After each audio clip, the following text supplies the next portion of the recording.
Nagbabalik tayo sa ikalawang yugto ng ating online viewership ngayong araw ng Sabado, March 16.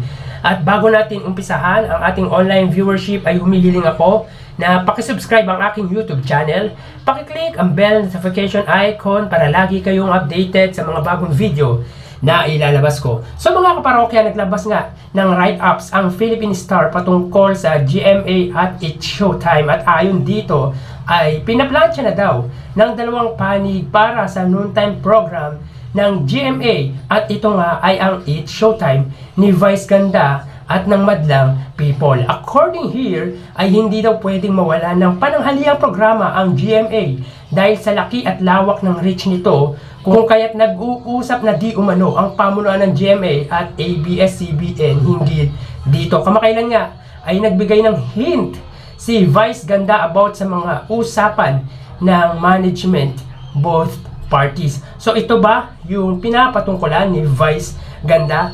Pansin natin na desperate decision ito for GMA dahil threat sa kanila ang TV5, lalo na't usap-usapan din na magiging parte na muli ang si Willie Revillame sa TV5 at walang ibang pwedeng tumapat sa Eat Bulaga kundi ang Eat Showtime. So talagang desperate moves para sa GMA, pero good decision to para din sa parte ng GMA dahil wala din naman pwedeng tumapat sa Tito Vic and Joey at It's Showtime ni Vice Ganda para maging noontime host ng GMA Network. So magandang desisyon din to para sa GMA at It's Showtime dahil alam naman natin simula nang mawala ang tahanang pinakamasaya ay lumaglag sa TV ratings ang It's Showtime ni Vice Ganda. Kaya maganda din na ang magiging noontime show ng GMA ay ang It's Showtime dahil head to head ang labanan nila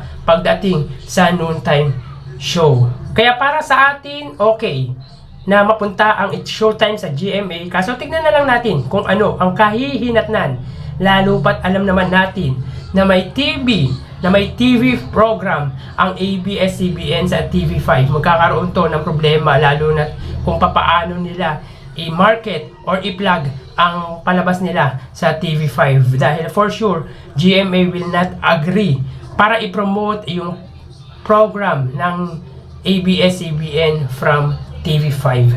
So tara, ating alamin ang online viewership ng dalawang bigating noontime show. Para sa Eat Bulaga, under TVJ Facebook page na may 2.1 million followers at sa It's Showtime na may 17 million followers. So as of 1:08 PM ang Eat Bulaga ay may kasalukuyang 12.2k live viewers, samantalang ang It's Showtime makikita po natin dito sa kanilang Facebook Live. Sila ay may kasalukuyang 19.7 thousand live viewers. So click po natin mga kaparokya para makita po natin ang actual numbers ng kanilang viewership. So para po sa Eat Bulaga sila ay may 12.3 thousand viewers. Samantalang ang It's Showtime ay may 19,000 viewers.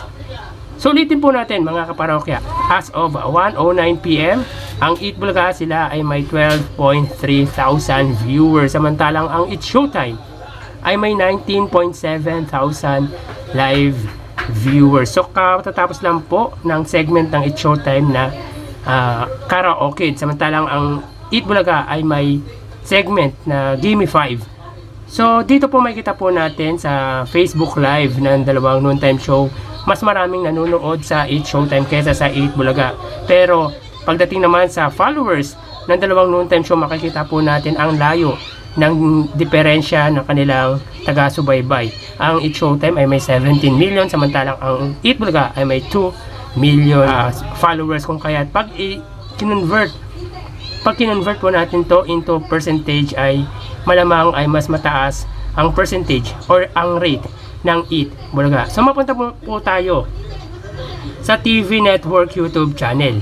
So para po sa Eat Bulaga, under po yan sa TV5 Philippines na may 1.7 million subscribers, samantalang sa It's Showtime naman under po sa ABS-CBN Entertainment na may 47.1 million subscribers. So as of 1:10 PM, ang TV5 ay may kasalukuyang 49,000 live viewers.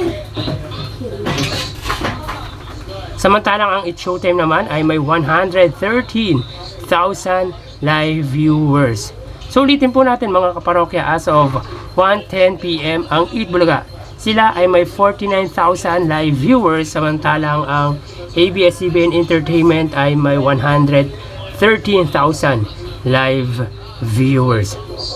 So bali dito sa TV Network YouTube channel, makikita po natin na malayo po ang pagitan ng viewers ng ABS-CBN at TV5. So, mapunta naman po tayo sa main YouTube channel ng dalawang noontime show para po sa Eat Bulaga under Eat Bulaga TVJ YouTube channel na may kasalukuyang 875,000 subscribers, samantalang ang It's Showtime under ABS-CBN It's Showtime na may 2.04 million subscribers. So as of 1:11 PM ang Eat Bulaga, sila ay may 68,000 live viewers.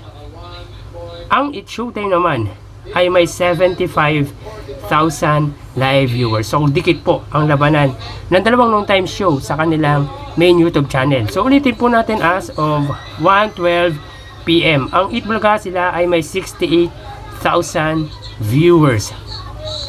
At ang It's Showtime naman ay may 75,000 live viewers. So makikita po natin dito ang It's Showtime ang siyang mas mataas ang nanonood kahit pa naka-commercial po o commercial break ang It's Showtime.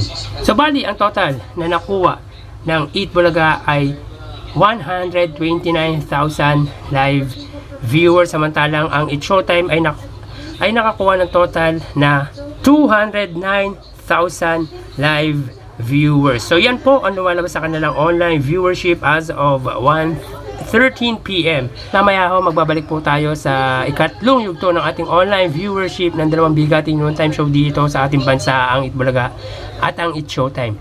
Magpapaalam na po muna ako pansamantala. Thank you and God bless.